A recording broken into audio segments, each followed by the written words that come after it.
Sejam muito bem-vindos. Evangelho do Amor. Então, 1 Tessalonicenses, capítulo 5, verso 19, será o nosso ponto de partida. Um dos textos, um dos versículos da Bíblia mais fácil de decorar, pelo tamanho. Ele diz, não apaguem o Espírito. Só isso. Você pode repetir comigo? Diga, não apaguem o Espírito. Fala para algum vizinho aí, ao seu lado. Se puder não fazer acepção de pessoa e falar para o outro também, para não ficar aquele problema, você fala para os dois. Fala, não apague o Espírito. Bom, quando olhamos para essa declaração bíblica, não apague o Espírito, é evidente que isso não fala sobre a pessoa do Espírito Santo. Como Deus, Ele é pré-existente, é eterno, não tem começo, não tem fim. Aliás, Hebreus capítulo 9, verso 14, se refere ao Espírito Santo como o Espírito eterno. É impossível alguém acabar com a existência de Deus. Então, a Bíblia não está sugerindo que existe escondido em algum lugar um botão dotado de alta tecnologia espiritual, que se alguém descobrir onde é e apertar, puf, o Espírito Santo deixou de existir. Quando a Bíblia diz não apague, o Espírito está falando sobre a sua obra, não sobre a pessoa. Isso significa que a obra dele é semelhante a um fogo. Isso significa que a semelhança do fogo, ele precisa ser alimentado. Ele precisa, de interação da nossa parte. Ou seja, esse fogo pode aumentar à medida que nós simplesmente, tomamos aí a decisão de colocar mais combustível. Vamos falar do combustível mais conhecido de todos os tempos, que é a lenha. Quanto mais lenha, mais fogo. Quanto menos lenha, menos fogo, ou é possível extinguir completamente o fogo. Com isso, a Bíblia está falando, que obviamente essa ação do Espírito Santo, que é tão vital, tão essencial para vivermos a vida cristã, não é uma obra unilateral, não depende só dele, e nós temos grande responsabilidade nesse processo. E é sobre isso que eu quero que a gente possa prestar um pouco atenção no ensino bíblico. Todo o volume de informações que temos à nossa disposição, elas além de nos orientar, aliás, quando eu digo que existe muita repetição, nós saímos do nível da informação para o nível da ênfase. Significa que Deus quer que a gente preste mesmo atenção a isso.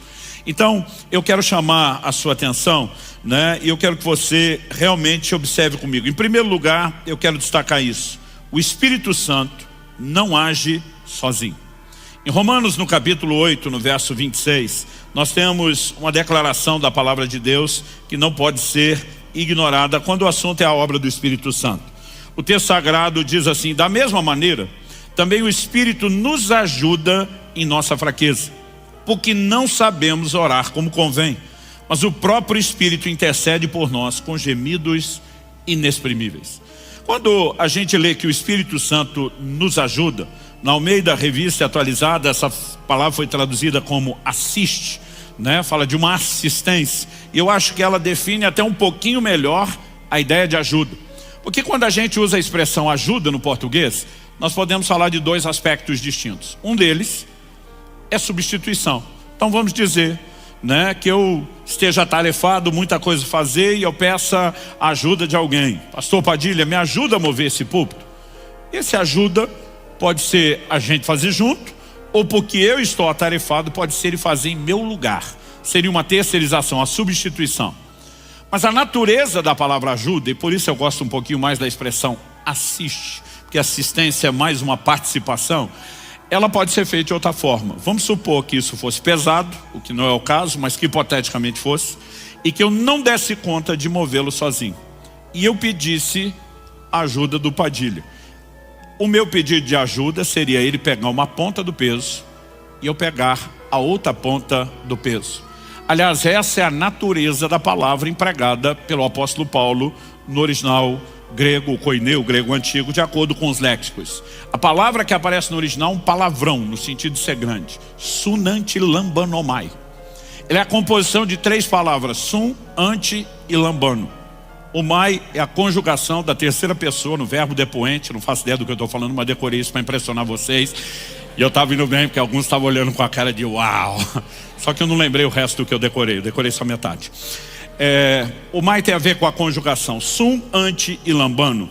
São três palavras que significam pegar firme, contra alguma coisa, juntamente com alguém.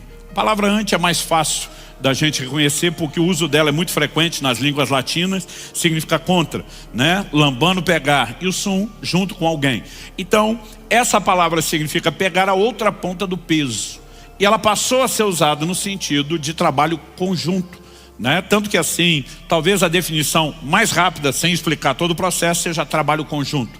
Quando a Bíblia fala do Espírito Santo nos ajudando, significa que nós não podemos nada sem Ele, nós não podemos nada sem a ajuda dEle. Aliás, já falamos na semana passada que em João 15:5 Jesus disse: sem mim nada podeis fazer. Sem a obra do Espírito nós não vamos a lugar nenhum. Mas o Espírito Santo não age sozinho, não age de forma unilateral. A ação dele não substitui a nossa responsabilidade de interação com ele. Então é muito importante que quando a gente olhe para o desenho bíblico, e quando eu falo desenho bíblico é a doutrina, é a soma, é você juntar as peças do quebra-cabeça, é entender a ideia de parceria, de cooperação ou de interação com o Espírito Santo.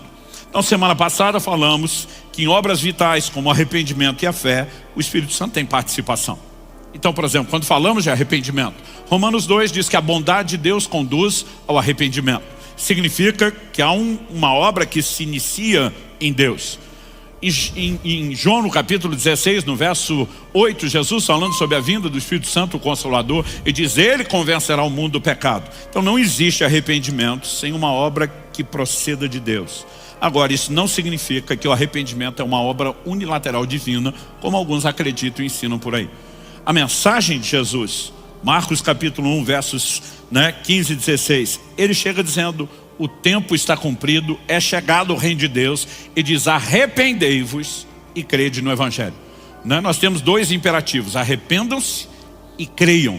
Agora, não nos seriam mandado arrepender se o homem não tivesse responsabilidade alguma no arrependimento. Se é Deus que determina unilateralmente o arrependimento, você não precisa mandar ninguém fazer, é só deixar que Deus o faça. Agora, quando a Bíblia ordena que nos arrependamos, significa que tem a nossa parte. O problema é que às vezes alguns grupos pegam o imperativo e dizem: é responsabilidade humana. Os outros pegam: é o Espírito Santo convence, a bondade de Deus diz: é divino.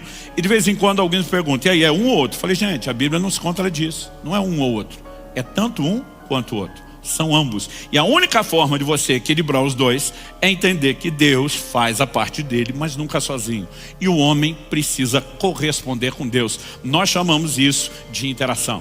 Então o Espírito Santo também é chamado em 2 Coríntios 4:13 de o Espírito da fé, mas nos é ordenado crer. Efésios capítulo 2 diz: pela graça sois salvos mediante a fé, isso não vem de vós, é um dom de Deus. Então tanto a graça que salva como a fé, que Romanos 5:2 diz dá acesso à graça, procede de Deus. Romanos 12 diz que ele repartiu uma medida de fé com cada um de nós. Evidente que a fé procede dele, mas a minha responsabilidade de usar os recursos que me são oferecidos e de corresponder é inquestionável, porque temos participação humana. Nós podemos falar sobre o que vem depois da conversão. Gálatas capítulo 5, verso 16, um texto que eu citei semana passada: andai no Espírito e jamais satisfareis a concupiscência da carne. Andai é uma ordem que nos é dada, logo nós temos uma responsabilidade. Agora, eu e você precisamos entender o seguinte: se o Espírito Santo fizesse tudo sozinho, não precisaria nos ser mandado andar nele, caminhar nele. Mas só nos foi mandado porque nós temos responsabilidade. Romanos capítulo 8, verso 14 diz: pois todos os que são guiados pelo Espírito de Deus são filhos de Deus. A palavra traduzida guiado, um dos seus sentidos e possibilidade de tradução é ser tomado pela mão e ser conduzido até o destino final. Esse vai ser o assunto das nossas conversas nos próximos domingos. Mas quando a Bíblia diz que o Espírito guia, é importante entender que a Bíblia não diz que ele arrasta. Dá para entender a diferença? Então ele não força, ele não te obriga. E eu quero que a gente possa olhar isso não só na perspectiva da vida cristã. Eu quero que a gente possa, quando eu falo da vida cristã, no sentido de salvação, de santificação, de desenvolvimento daquilo que é pessoal. Quando falamos tanto da obra do Espírito Santo em nós, no sentido de experiências, como falamos da maneira como ele deseja nos usar, a operação dos dons, a unção, aquilo que diz respeito ao serviço e vai tocar a vida de outros, que eu quero chamar e classificar em segundo lugar agora de o mover do Espírito Santo. Isso também tem a natureza de interação. Eu gostaria que você abrisse comigo a sua Bíblia em Ezequiel, no capítulo 47.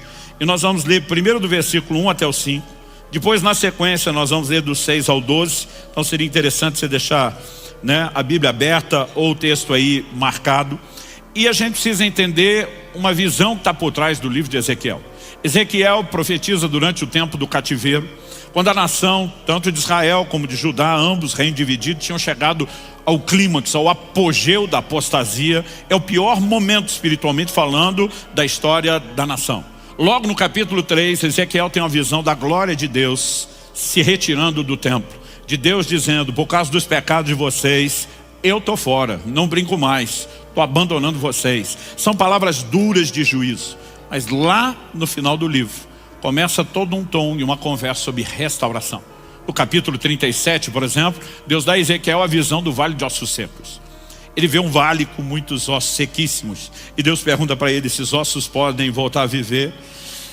Ezequiel dá uma resposta bem evasiva e diz, Senhor, tu sabes. Tipo assim, eu é que não me arrisco a falar sobre isso. Porque está olhando algo que humanamente é impossível. Mas de repente na visão ele vê que os ossos começam a se mexer, aquela barulheira de cada osso se ajustando ao seu osso, os esqueletos se organizando. Daqui a pouco começam a aparecer músculos, tendões. Daqui a pouco eles começam a se encher de carne. Daqui a pouco a pele os reveste. Mas ainda assim o que ele tem é um exército de cadáveres. E o Espírito diz a Ezequiel na visão, profetiza. Vento que vem dos quatro cantos sopra sobre eles. E é o que eu e você sempre precisamos parar para entender. É quanto a ideia de vida está relacionada à ação do Espírito. E aí quando ele começa a profetizar, a Bíblia diz, o Espírito entrou neles e se levantou um exército poderoso. Qual era a mensagem? O Senhor diz, a casa de Israel está dizendo, acabou-se a nossa esperança. E Deus está dizendo, eu vou restaurar vocês. Se inscreva para receber mensagens da Palavra de Deus para seu coração. Compartilhe essa mensagem para mais vidas serem alcançadas. Que você tenha um dia repleto de paz e de bênçãos vindas da parte de Deus.